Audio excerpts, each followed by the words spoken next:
$10 billion. I mean, just speak about the magnitude of that. That is by far the biggest commitment of the foundation, isn't it, Bill? I mean, this is by far the largest. That's right. We've been spending a lot on vaccines. With this commitment, over 8 million additional lives will be saved. So it's one of the most effective ways that health in the poorest countries can be dramatically improved. In January of 2010, Bill and Melinda Gates used the World Economic Forum at Davos to announce a staggering $10 billion commitment to research and develop vaccines for the world's poorest countries, kicking off what he called a decade of vaccines. Today we're announcing a commitment over this next decade, which we think of as a decade of vaccines having incredible impact. We're announcing that we'll spend over $10 billion on vaccines. Hailed by the Gates-funded media. For the record, the Bill and Melinda Gates Foundation is a NewsHour underwriter. And applauded by the pharmaceutical companies who stood to reap the benefits of that largesse. The record-setting commitment made waves in the international community, helping to underwrite a global vaccine action plan coordinated by the Gates-funded World Health Organization. But contrary to the Gates' own PR spin that this $10 billion pledge was an unalloyed good and would save 8 million lives, the truth is that this attempt to reorient the global health economy was part of a much bigger agenda. An agenda that would ultimately lead to greater profits for big pharma companies, greater control for the Gates Foundation over the field of global health, and greater power for Bill Gates to shape the course of the future for billions of people around the planet. This is Bill Gates' plan to vaccinate the world. You're tuned into the Corbett Report. Given Gates' pledge to make this a decade of vaccines, it should come as no surprise that, since the dawn of this coronavirus crisis, he has been adamant that the world will not go back to normal until a vaccine has been developed. But we're going to have this intermediate period of opening up, and it won't be normal until we get an amazing vaccine to the entire world. The vaccine is critical because until you have that, things aren't really going to be normal. They can open up to some degree, but the risk of a rebound will be there until we have very broad vaccination. They won't be back to normal until we either have that phenomenal vaccine or a therapeutic that's like over 95% effective.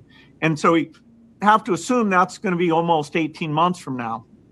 And then the final solution, which is a year to 2 years off, is the vaccine. So we've got to go full speed ahead on all three fronts. Just to head off the conspiracy theorists, maybe we shouldn't call the vaccine the final solution. Maybe just the best solution. Okay. More interestingly, since Gates began delivering this same talking point in every one of his many media appearances of late, it has been picked up and repeated by heads of state, health officials, doctors, and media talking heads, right down to the scientifically arbitrary but very specific 18-month time frame. Realistically, COVID-19 will be here for the next 18 months or more. We will not be able to return to normalcy until we find a vaccine or effective medications. The hard fact is, until we find a vaccine, going back to normal means putting lives at risk. This will be the new normal until a vaccine is developed. The only thing that will really allow life as we once knew it to resume is a vaccine. Obviously, we continue to work on the vaccines, but the vaccines have to be down the road by probably 14, 15, 16 months. We're doing great on the vaccines. The fact that so many heads of state, health ministers, and media commentators are dutifully echoing Gates' pronouncements about the need for a vaccine will not be surprising to those who saw last week's exploration of how Bill Gates monopolized global health. As we have seen, the Gates Foundation's tentacles have penetrated into every corner of the field of public health. Billions of dollars in funding and entire public policy agendas are under the control of this man, an unelected, unaccountable software developer with no medical research experience or training. And nowhere is Gates' control of public health more apparent than in the realm of vaccines. Gates launched the decade of vaccines with a $10 billion pledge. Gates helped develop the Global Vaccine Action Plan administered by the Gates-funded World Health Organization. Gates helped found Gavi, the Vaccine Alliance, aiming to develop healthy markets for vaccine manufacturers. Gates helped launch Gavi with a $1 billion donation in 2011, going on to contribute $4.1 billion over the course of the decade of vaccines. And so I'm pleased to announce to you that we're pledging an additional $1 billion to...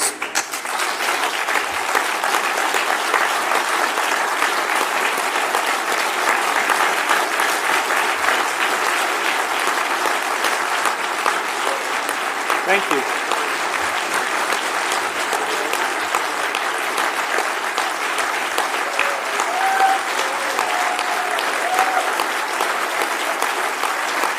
All right, thank you.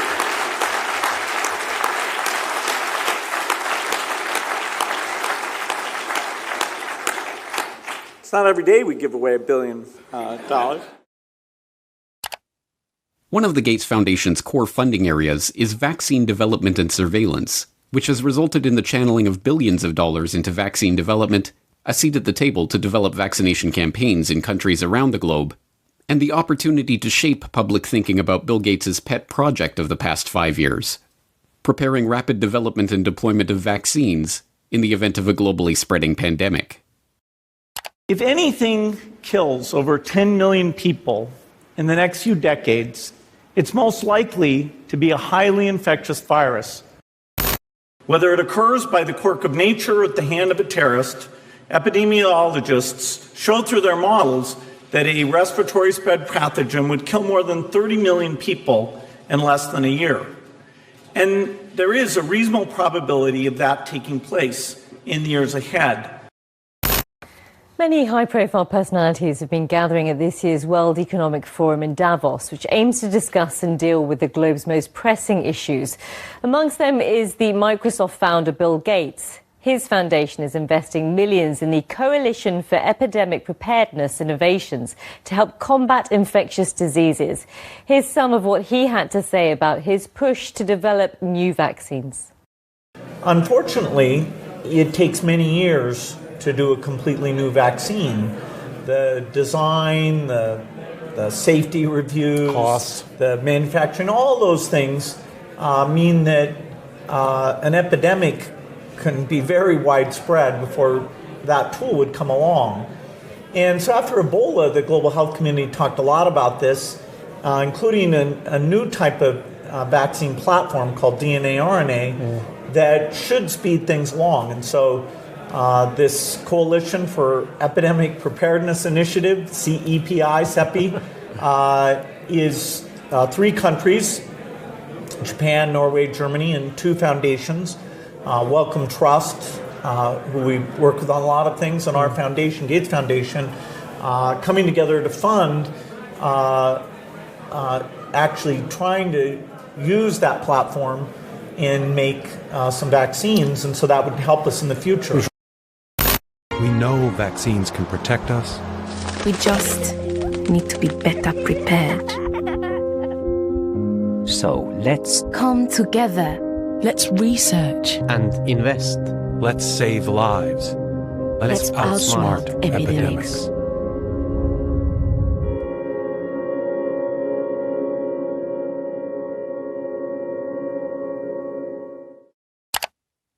Given Gates's mammoth investment in vaccines over the past decade, his insistence that things won't go back to truly normal until we have a vaccine that we've gotten out to basically the entire world is hardly surprising. What should be surprising is that this strangely specific and continuously repeated message, that we will not go back to normal until we get a vaccine in 18 months, has no scientific basis whatsoever. Medical researchers have already conceded that a vaccine for SARS-CoV-2 may not even be possible, pointing to the inability of researchers to develop any kind of immunization against previous coronavirus outbreaks like SARS or MERS. But even if such a vaccine were possible, serious concerns remain about the safety of developing, testing, and delivering such an amazing vaccine to the entire world in this remarkably short time frame. Even proponents of vaccine development openly worry that the rush to vaccinate billions of people with a largely untested experimental coronavirus vaccine will itself present grave risks to the public. One of these risks involves disease enhancement. It has been known for over a decade that vaccination for some viral infections, including coronaviruses, actually enhances susceptibility to viral infection or even causes infections in healthy vaccine recipients. Now, the issue of safety, something that I want to make sure the American public understand. It's not only safety when you inject somebody and they get maybe an idiosyncratic reaction, they get a little allergic reaction, they get pain. There's safety associated. Does the vaccine make you worse? And there are diseases in which you vaccinate someone, they get infected with what you're trying to protect them with, and you actually enhance the infection. This is no mere theoretical risk. As researchers who were trying to develop a vaccine for the original SARS outbreak discovered, the vaccine actually made the lab animals subjected to it more susceptible to the disease. One of the things that we're not hearing a lot about is the unique potential safety problem of coronavirus vaccines. This was first found in the early 1960s with the respiratory syncytial virus vaccines, and it was done here in Washington with the NIH and Children's National Medical Center, that some of those kids who got the vaccine actually did worse. And I believe there were 2 deaths in the consequence of that study, because what happens with certain types of respiratory virus vaccines, you get immunized, and then when you get actually exposed to the virus, you get this kind of paradoxical immune enhancement phenomenon. And we don't entirely understand the basis of it, but we recognize that it's a real problem for certain respiratory virus vaccines. That killed the RSV program for decades. Now the Gates Foundation is taking it up again. But when we started developing coronavirus vaccines, and our colleagues, we noticed in laboratory animals that they started to show some of the same immune pathology that resembled what had happened 50 years earlier. This specific issue regarding coronavirus vaccines is exacerbated by the arbitrary and unscientific 18-month time frame that Gates is insisting on for the vaccine's development. In order to meet that deadline, vaccine developers are being urged to use new and largely unproven methods for creating their experimental immunizations, including DNA and mRNA vaccines. For a self-described wartime president, victory over COVID-19 equals a vaccine. I hope we're going to have a vaccine, and we're going to fast-track it like you've never seen before. Adding Trump-style branding, the administration launched Operation Warp Speed, a multi-billion-dollar research and manufacturing effort to shorten the typical year-plus vaccine development timeline. We're going to start ramping up production with the companies involved. And you do that at risk. In other words, you don't wait until you get an answer before you start manufacturing. You, at risk, proactively start making it, assuming it's going to work.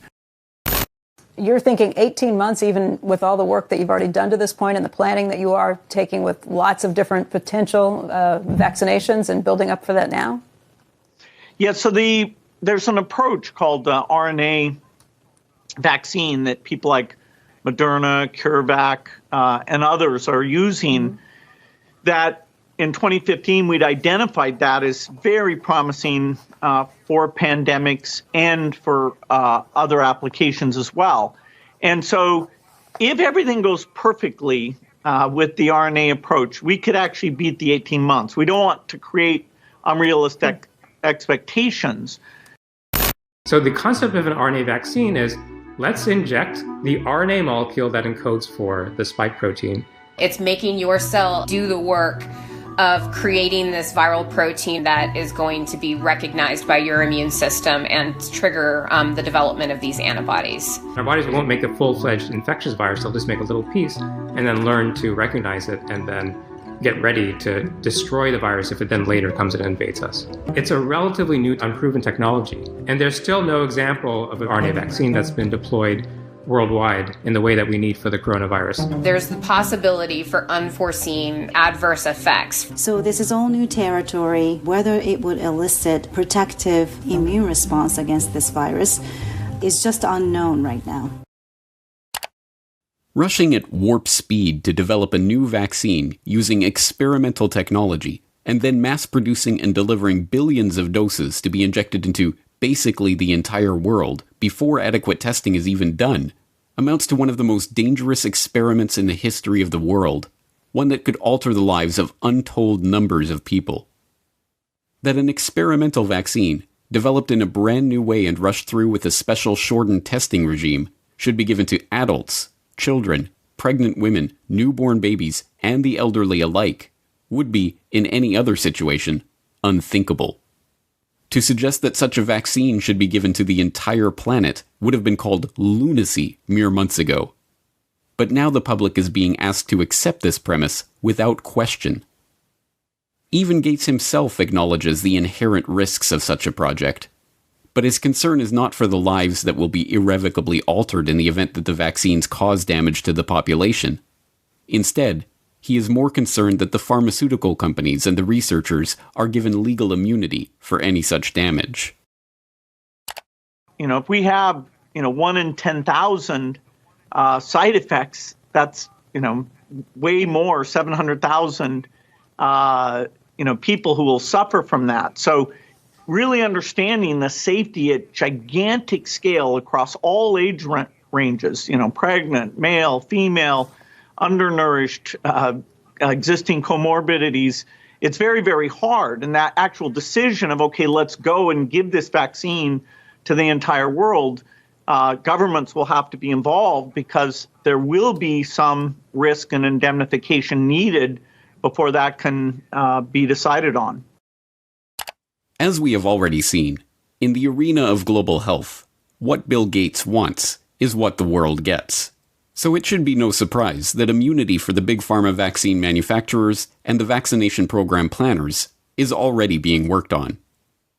In the US, the Department of Health and Human Services issued a declaration that retroactively provides liability immunity for activities related to medical countermeasures against COVID-19, including manufacturers, distributors, and program planners of any vaccine used to treat, diagnose, cure, prevent, or mitigate COVID-19. The declaration was issued on March 17th, but retroactively covers any activity back to February 4th, 2020, the day before the Bill and Melinda Gates Foundation announced an emergency $100 million to fund treatment efforts and to develop new vaccines for COVID-19. The plan to inject everyone on the planet with an experimental vaccine is no aberration in Bill Gates' envisioned decade of vaccines. It is its culmination. The decade of vaccines kicked off with a Gates-funded $3.6 million observational study of HPV vaccines in India that, according to a government investigation, violated the human rights of the study participants with gross violations of consent and failed to properly report adverse events experienced by the vaccine recipients. After the deaths of 7 girls involved in the trial were reported, a parliamentary investigation concluded that the Gates-funded Program for Appropriate Technology in Health, or PATH, which ran the study, had been engaged in a scheme to help ensure healthy markets for GlaxoSmithKline and Merck, the manufacturers of the Gardasil and Cervarix vaccines that had been so generously donated for use in the trial. Had PATH been successful in getting the HPV vaccine included in the universal immunization program of the concerned countries, this would have generated windfall profit for the manufacturers by way of automatic sale, year after year, without any promotional or marketing expenses. It is well known that once introduced into the immunization program, it becomes politically impossible to stop any vaccination. Chandra M. Gulhati, editor of the influential Monthly Index of Medical Specialties, remarked that it is shocking to see how an American organization used surreptitious methods to establish itself in India. And Samarin Nundi, editor emeritus of the National Medical Journal of India, lamented that this is an obvious case where Indians were being used as guinea pigs. Throughout the decade, India's concerns about the Bill and Melinda Gates Foundation and its corporate partners' influence on the country's national immunization programs grew. In 2016, the steering group of the country's National Health Mission blasted the government for allowing the country's National Technical Advisory Group on Immunization, the primary body advising the government on all vaccination-related matters, to be effectively purchased by the Gates Foundation. As one steering group member noted, The NTAGI Secretariat has been moved out of the government's health ministry to the Office of Public Health Foundation of India, and the 32 staff members in that secretariat draw their salaries from the Bill and Melinda Gates Foundation. There is a clear conflict of interest. On one hand, the BMGF funds the secretariat that is the highest decision-making body in vaccines, and, on the other, it partners with the pharma industry in Gavi. This is unacceptable. In 2017, the government responded by cutting all financial ties between the advisory group and the Gates Foundation. Similar stories play out across the Gates Foundation's decade of vaccines. There's the Gates-founded and funded meningitis vaccine project, which led to the creation and testing of MenAfriVac, a 50-cent per dose immunization against meningococcal meningitis. The test led to reports of between 40 and 500 children suffering seizures and convulsions and eventually becoming paralyzed. There's the 2017 confirmation that the Gates-supported oral polio vaccine was actually responsible for the majority of new polio cases, and the 2018 follow-up showing that 80% of polio cases are now vaccine-derived. There's the 2018 paper in the International Journal of Environmental Research and Public Health concluding that over 490,000 people in India developed paralysis as a result of the oral polio vaccine between 2000 and 2017. There's even the WHO's own malaria chief, Dr. Arata Kochi, who complained in an internal memo that Gates's influence meant that the world's leading malaria scientists are now locked up in a cartel with their own research funding being linked to those of others within the group, and that the foundation was stifling debate on the best ways to treat and combat malaria, prioritizing only those methods that relied on new technology or developing new drugs.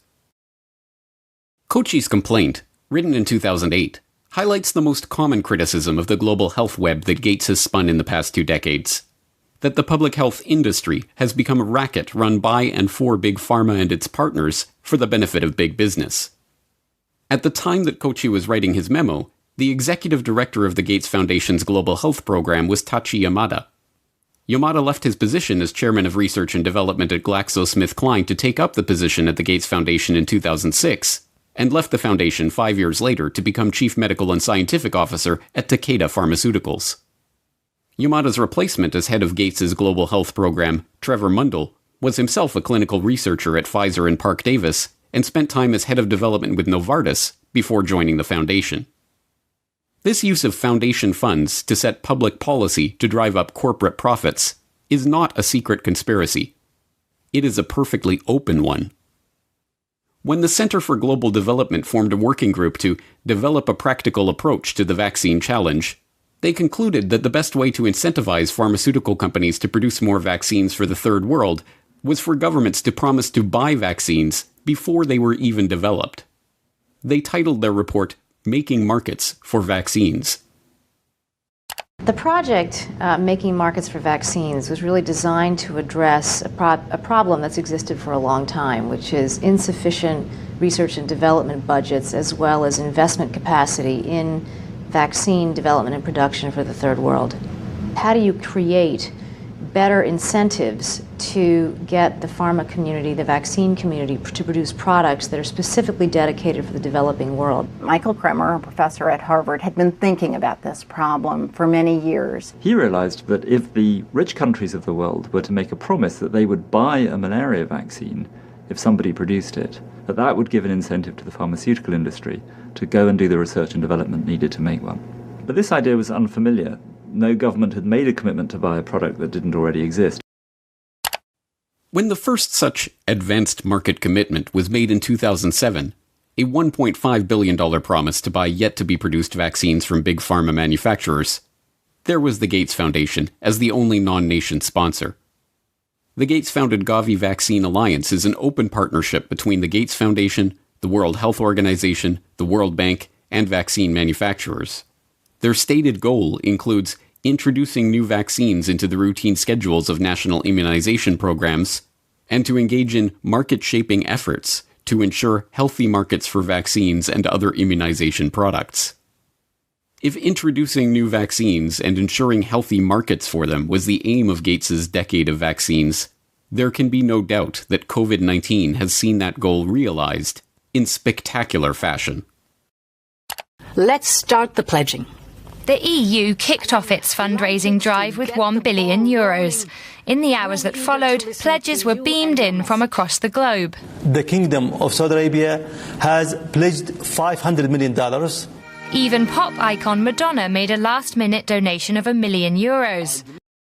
By combining the world's expertise and brain power and resources, we can attack this disease in the way it's attacking us, globally. Our foundation is proud to partner with you, and I'm pleased to announce today that we will pledge $100 million towards this effort. Germany was one of the leading donors, pledging over €500 million. The money is earmarked for international health organizations and research networks in a bid to speed up the development of a vaccine.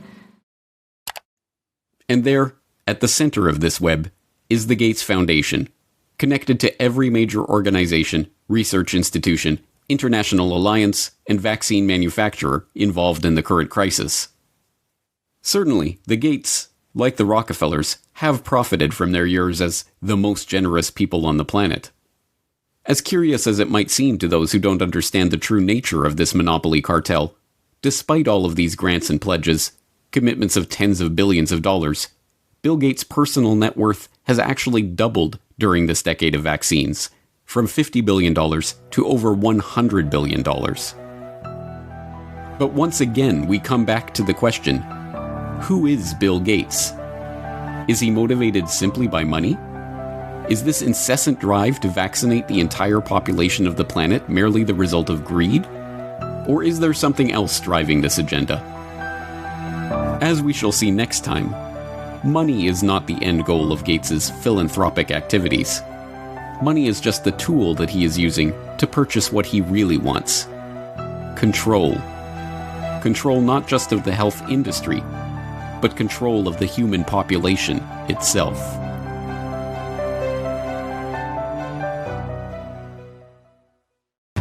Next week on the Corbett Report. So Melinda and I wondered whether providing new medicines and keeping children alive, would that create more of a population problem? Researchers are now developing a vaccine that is delivered using a dissolvable patch called a microneedle array. In Gates's vision, these digital identities will be tied to all of our actions and transactions. Once you have that digital infrastructure, the whole way you think about government benefits can be done differently. And so it's too bad if somebody thinks that creates a privacy problem. Bill Gates and the population control grid.